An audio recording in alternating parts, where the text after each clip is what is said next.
Assalamualaikum warahmatullahi wabarakatuh. Bertemu lagi dengan aku Mili Umri dan masih di channel Mr. Mili. Hari ini kita akan lanjut lagi latihan SKB CAT untuk formasi CPNS penjaga tahanan.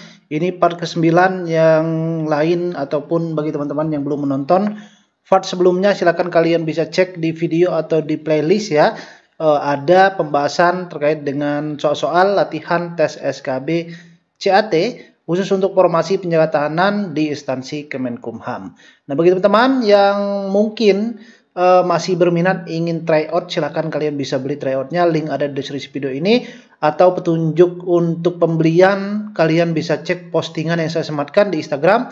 Jangan lupa gunakan kode vouchernya agar teman-teman mendapatkan potongan harga sebanyak 15K.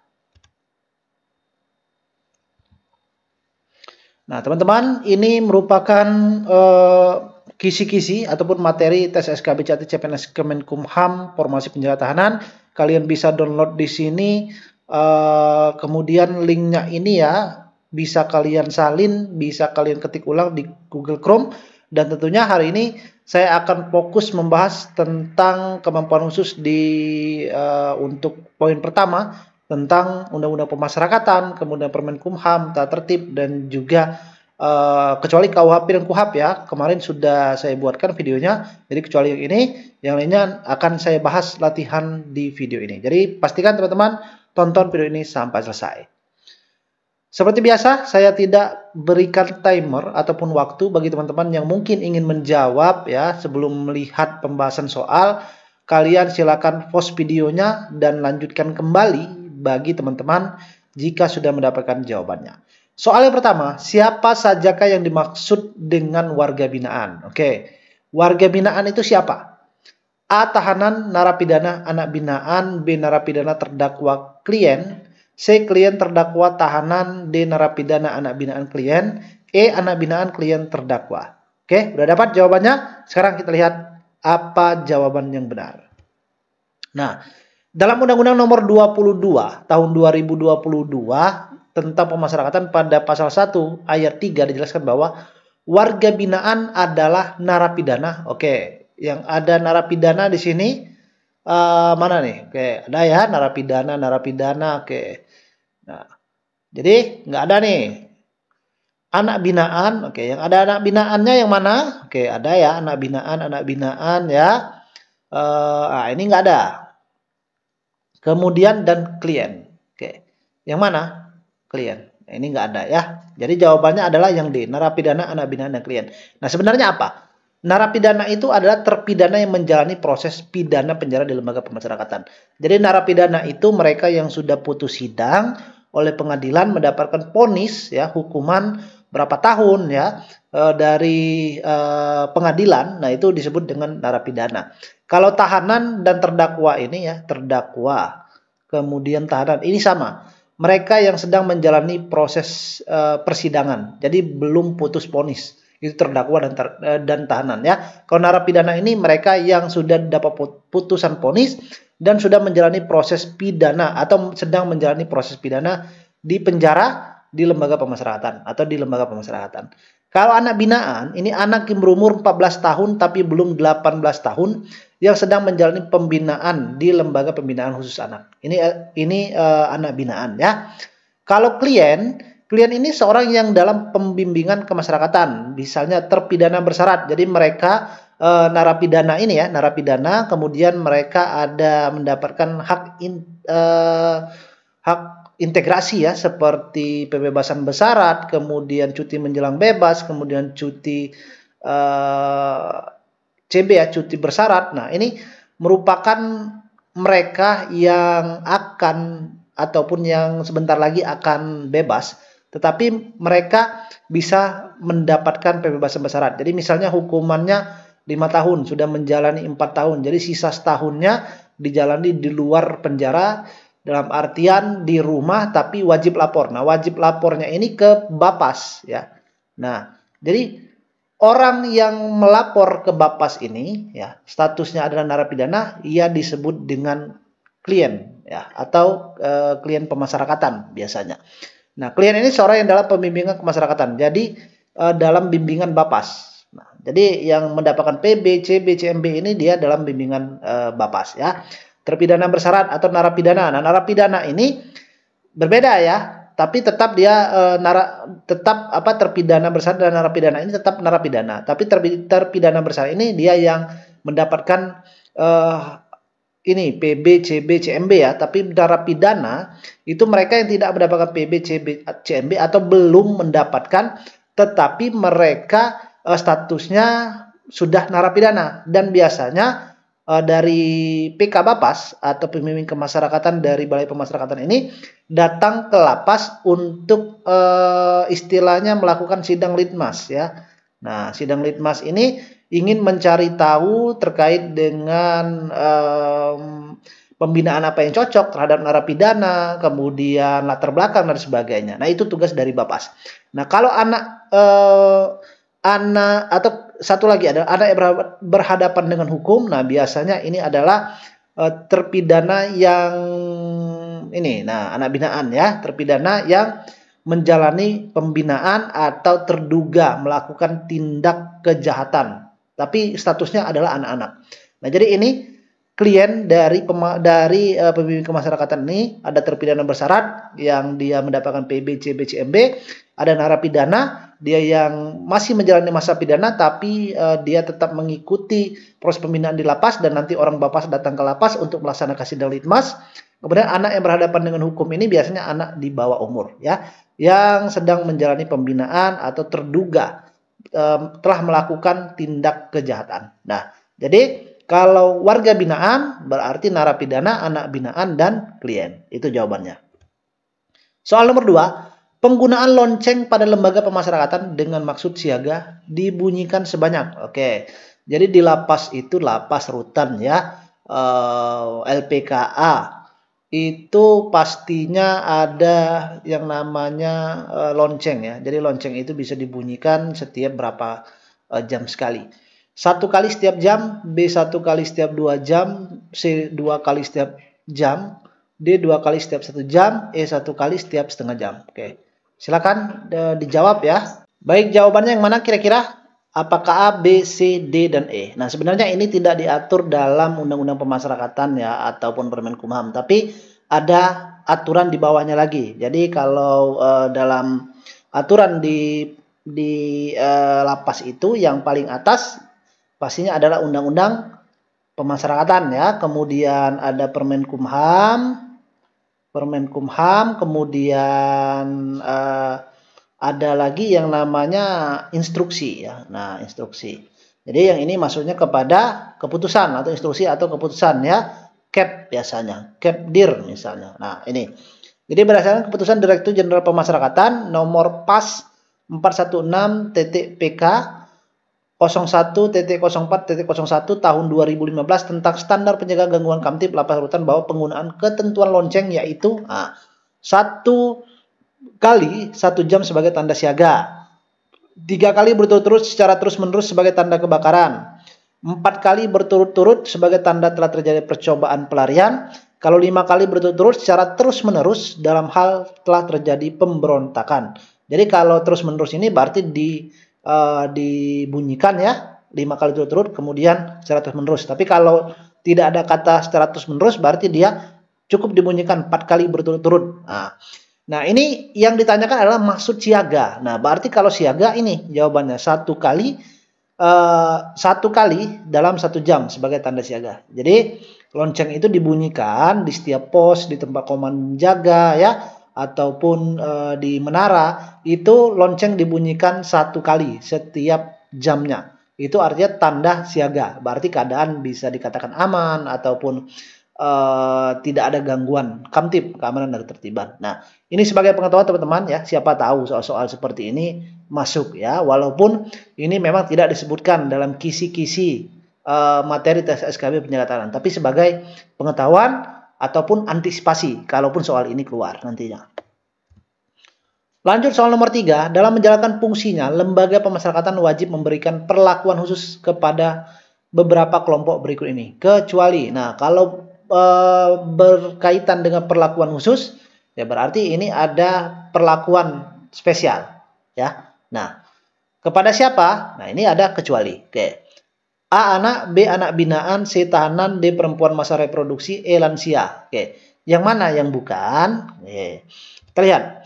Ini diatur dalam Undang-Undang Pemasyarakatan Nomor 22 Tahun 2022, Pasal 61. Kalian bisa baca ya. Dijelaskan bahwa rutan atau LPAS, Lembaga Pembinaan Anak Sementara, Lembaga Penahanan Anak Sementara, Lapas, kemudian LPKA, Lembaga Pembinaan Khusus Anak, memberikan perlakuan khusus terhadap kelompok kebutuhan khusus yang terdiri atas anak, anak binaan, perempuan dalam masa reproduksi, berarti ini benar ya, anak, anak binaan, perempuan masa reproduksi, pengidap penyakit kronis, penyandang disabilitas, manusia lanjut usia atau lansia. Nah, jadi yang bukan adalah yang C ya, karena kecuali.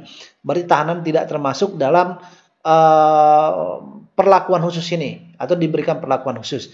Nah, beda anak dan anak binaan. Kalau anak binaan ini mereka yang sudah menjalankan proses ya, menjalankan proses pembinaan di LPKA.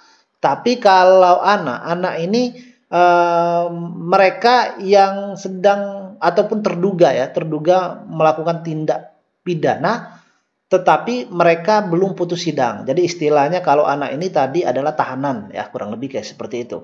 Kalau ini adalah narapidana.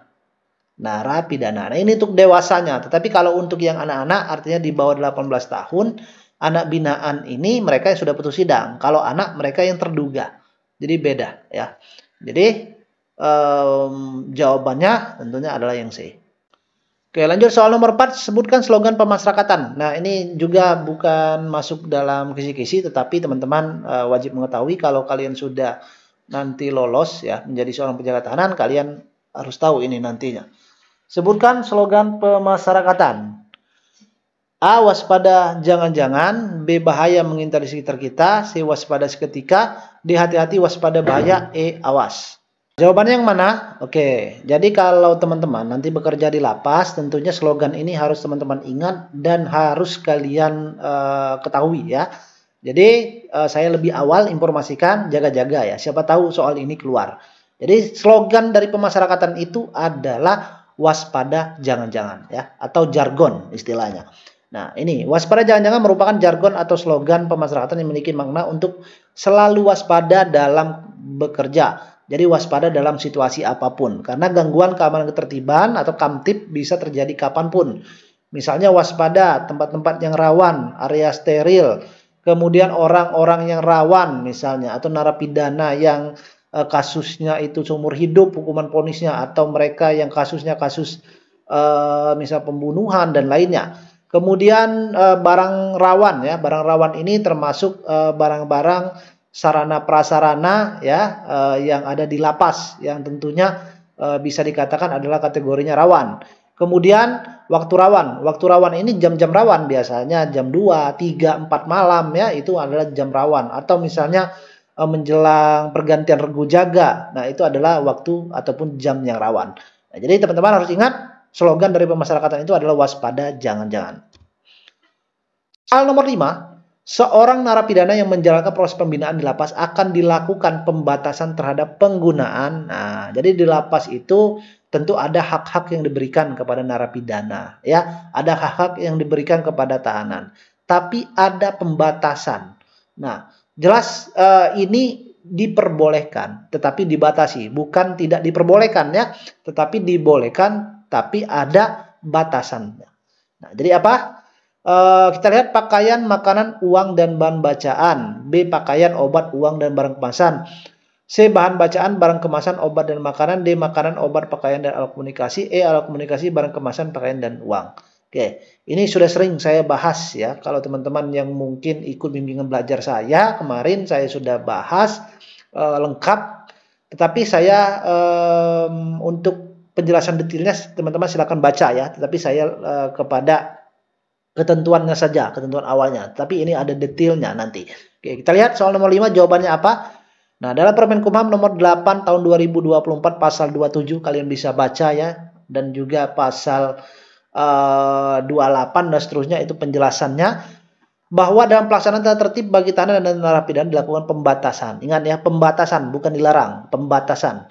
Pakaian, oke, pakaian ya. Oke, yang ada pakaian ini benar nih, pakaian. Mana nih? Ini nggak ada ya, ini nggak ada. Ya, ini ada. Ini ada. Oke. Em, Obat uang. Nah, obat yang ada obat ya. Obat uang, kemudian uang, obat nggak ada ya sini. Nah, di antara A dan D. Obat, uang, pakaian, dan barang kemasan. Oke, barang kemasan. Oke, oh iya, ya, ini pakaian ada tadi. Oke, jadi jawabannya adalah yang B, ya. Oke, jadi jawaban tepat adalah yang B. Pakaian, obat, uang, dan barang kemasan. Nah, ini. Jadi, ini dibatasi ya. Jadi dibatasi, bukan dilarang. Ingat, bukan dilarang, tapi dibatasi. Pakaian ini contohnya misal dibatasi hanya sebanyak 6 pasang. Kemudian obat ini tentunya obat yang rekomendasi. Uang ini nggak boleh uang kertas, tapi uangnya berbentuk virtual. Kemudian barang kemasan ini ya tentunya barang-barang yang ada mereknya. Nah, ini merupakan yang dibatasi, bukan tidak boleh masuk ke dalam lapas, tapi dibatasi ya. Nah, untuk lebih lengkapnya silakan kalian bisa baca pasal 27 dan kemudian seterusnya pasal 28 ya. Ini lengkap dibahas di sini. Nah, bagi teman-teman yang mungkin berminat tryout ya, bimbel ini sudah selesai karena tidak ada kelas lagi. Saya buka tahun depan baru ada kelas saya buka SKD tentunya untuk persiapan sekolah kedinasan ataupun CPNS. Kalau dibuka saya akan buka lagi bimbelnya. Tetapi untuk saat ini masih tryout. Silakan kalian bisa cek di sini tryoutnya dan ini alurnya ya. Jangan lupa gunakan kode vouchernya. Soal nomor 6, ada berapa program Kementerian Imigrasi dan Pemasyarakatan? Nah, ini baru. Jadi teman-teman kalau lulus menjadi seorang penjaga tahanan nanti bergabungnya ke Kementerian Imigrasi dan Pemasyarakatan ya, atau Kemen Imipas. Kemen Imipas. Jadi bukan lagi Kemenkumham karena Kemenkumham sudah pecah. Nah, ini sebagai pengetahuan teman-teman saya masukkan juga di latihan soal ini. Ada berapa program Kementerian Imigrasi dan Pemasyarakatan? Jadi kalau teman-teman yang belum tahu, siapa tahu saja ya, ada berbagai program ini yang nanti ditanyakan. Kita tidak tahu namanya soal, apalagi ini SKB CAT-nya kan baru tahun ini ada ya. Nah, siapa tahu ini dimasukkan menjadi soal. Nah, jadi jawabannya adalah E ya, 13 program atau istilah dijelaskan itu 13 program akselerasi Menteri Imigrasi dan Pemasyarakatan atau Kemen Imipas ya, Men Imipas. Nah, ini Komjen Pol sekarang sudah jadi Jenderal ya, Jenderal Pol Purnawirawan Dr. Agus Andrianto SHMH. Ini Menteri Imigrasi dan Pemasyarakatan. Kalau wakilnya adalah Silmi Karim. Nah, teman-teman bisa baca di sini ya, ada 13 seperti pemberantasan peredaran narkoba, penipuan modus online, memberdayakan binaan mendukung ketahanan pangan, penguatan peningkatan pendayagunaan warga binaan untuk penghasilan produk UMKM, sampai meningkatkan kebanggaan lembaga pendidikan yang menjadi dan mengembalikan nama Poltekim dan Poltekip. Sekarang kan Poltekpin namanya. Poltekpin ya. Jadi Poltekim dan Poltekip ini jadi kayak jurusan ya. Tapi sekarang adalah Poltekpin. Nah, ini merupakan 13 program akselerasi Menteri Imigrasi dan Pemasyarakatan. Teman-teman bisa baca untuk soal nomor 6 ini atau 13 program ini. Lanjut soal nomor 7, dalam penyelenggaraan keamanan dan ketertiban pada satuan kerja pemasyarakatan, petugas pemasyarakatan dapat dilengkapi dengan senjata api kecuali pada, nah kecuali di mana nih ya maksudnya.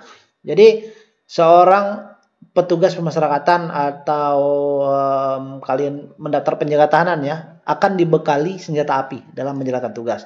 Tetapi senjata api ini tidak boleh digunakan khusus kepada unit pelaksana teknis atau UPT pemasyarakatan ya. Ada beberapa UPT pemasyarakatan yang tidak boleh menggunakan senjata api ini. Nah, ini diatur juga dalam Permenkumham ya. Nah, apakah di lembaga pemasyarakatan, lembaga pemasyarakatan perempuan, lembaga pembinaan khusus anak, rumah tahanan negara atau balai pemasyarakatan? Oke, kita lihat. Nah, ini diatur dalam Permenkumham nomor 8 tahun 2024 pasal 26 ayat 2. Teman-teman bisa dibaca nanti ya. Dijelaskan bahwa penggunaan senjata api dikecualikan. Oke, artinya tidak boleh di lingkungan LPAS, Lembaga Penempatan Anak Sementara. Oke, ini ya. Dan Lembaga Pembinaan Khusus Anak atau LPKA. Nah, berarti ini jawabannya. Di lembaga pemasyarakatan ya jelas ya, boleh itu. Lembaga pemasyarakatan kan umum. Lembaga pemasyarakatan perempuan itu boleh ada. Rumah tahanan negara jelas. Balai pemasyarakatan ini sebenarnya tidak ada. Balai pemasyarakatan ini dia tidak ada menahan narapidana atau tahanan di sini. Hanya dia statusnya ada klien, ya. Jadi istilahnya dia kantornya saja untuk mengurusi orang pembebasan bersyarat, kemudian untuk pembinaan, ya, seperti asimilasi dan sebagainya. Nah, ini sebenarnya bukan jawaban, tapi kan kita acuannya adalah ini, ya, ketertiban pada satuan kerja pemasyarakatan. Tapi balai pemasyarakatan ini tetap masuk kepada satuan kerja pemasyarakatan, ya, atau UPT pemasyarakatan. Nah, jadi yang kecuali kembali kepada konteks yang ditanyakan adalah LPKA, Lembaga Pembinaan Khusus Anak. Jawabannya adalah yang C. Soal nomor 8. Apabila terdapat seorang narapidana kedapatan membuat tato dan tindik, maka sanksi yang sesuai pelanggaran tersebut adalah pelanggaran dari narapidana ini, ya, ada pelanggaran ringan, ada sedang, ya, ada berat. Nah, nanti tergantung lihatnya di mana. Kalian bisa baca, ya, tapi saya secara umum nanti akan saya jelaskan satu untuk jenis pelanggaran, ya, yang masuk. Nah, sekarang yang mana pelanggarannya ataupun tato dan tindik ini, pelanggaran ataupun sanksi dari pelanggaran ini yang mana? Memberikan teguran secara lisan, melakukan permintaan maaf secara tertulis, penundaan hak bersyarat, meniadakan kunjungan, penempatan ke dalam sel pengasingan. Oke, yang mana? Kita lihat dulu, ya. Membuat tato tindik merupakan jenis pelanggaran tingkat sedang, berarti dia masuknya kepada tingkat sedang. Nah, ini sesuai dengan Permenkumham nomor 8 tahun 2024 pasal 45 ayat 4. Sanksi tingkat sedang meliputi penundaan atau peniadaan, ya, kunjungan. Jadi jawabannya adalah yang D. Nah, ini, ya, ini pasal 46. Kalian bisa baca pasal 46 Permenkumham nomor 8 tahun 2024, ya. Ini salah satunya poin B, membuat tato dan peralatan tindik atau jenisnya. Jadi kalau kalian mau hafal, sebenarnya cukup hafal yang sedang saja. Jadi kalau teman-teman sudah hafal yang sedang ini, maka kalian kalau misalnya tidak ada yang di sedang ini, berarti kalau dia lebih berat hukumannya, berarti dia ataupun pelanggarannya berarti dia masuknya ke pelanggaran berat. Kalau lebih ringan daripada yang ini, ya, ini masuknya ke pelanggaran ringan. Jadi cukup hafal yang sedang saja. Kalau ini saran dari saya. Tapi kalau teman-teman mau hafal pelanggaran, ya, baik yang ringan, sedang atau berat, itu lebih baik lagi. Oke. Jadi teman-teman, kalau ringan ini meniadakan kunjungan. Kalau dia sedang, ya, kalau dia ringan ini memberikan teguran secara lisan, kemudian permintaan maaf secara tertulis, ya. Kemudian kalau dia masuknya berat, ini penundaan hak bersyarat seperti tidak dapat PB, tidak dapat remisi, ya.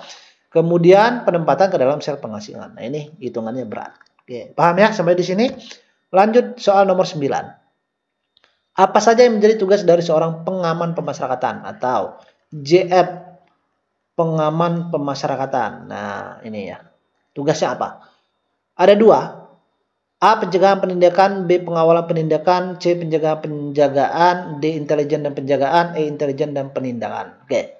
Yang mana jawabannya? Kita lihat. Nah, dalam Permen Pan RB nomor 35 tahun 2021 tentang JF pengaman pemasyarakatan pasal 6.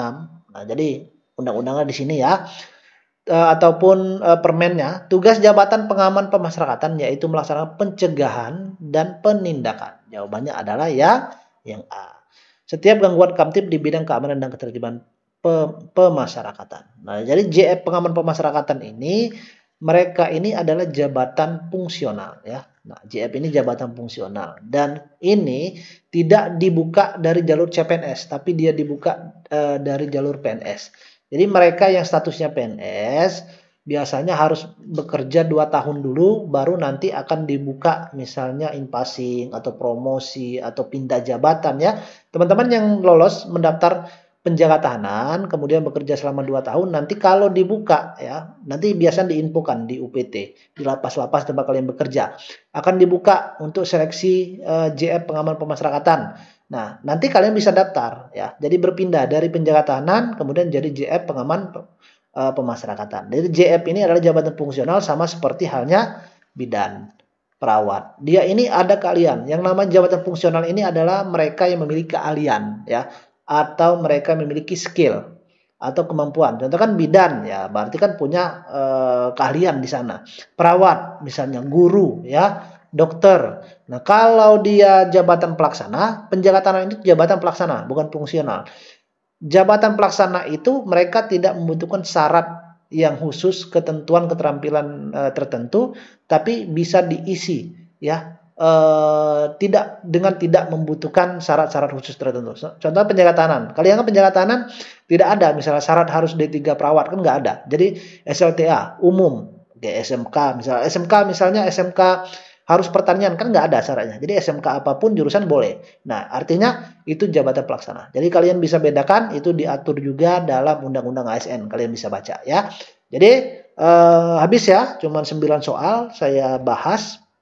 Pastinya semoga ini bisa membantu bagi teman-teman yang mungkin ingin mendapatkan informasi lebih lagi. Kalian bisa cek di video-video yang lainnya, atau kalian bisa ikut tryout ya. Semakin banyak berlatih semakin baik bagi teman-teman semuanya. Semangat, saya tunggu informasi teman-teman berapa mendapatkan nilai, dan pastinya saya tunggu informasi terbaiknya.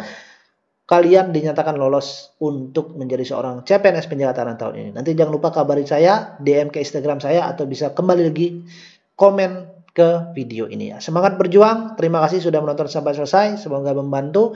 Dan saya Rio. Wassalamualaikum warahmatullahi wabarakatuh.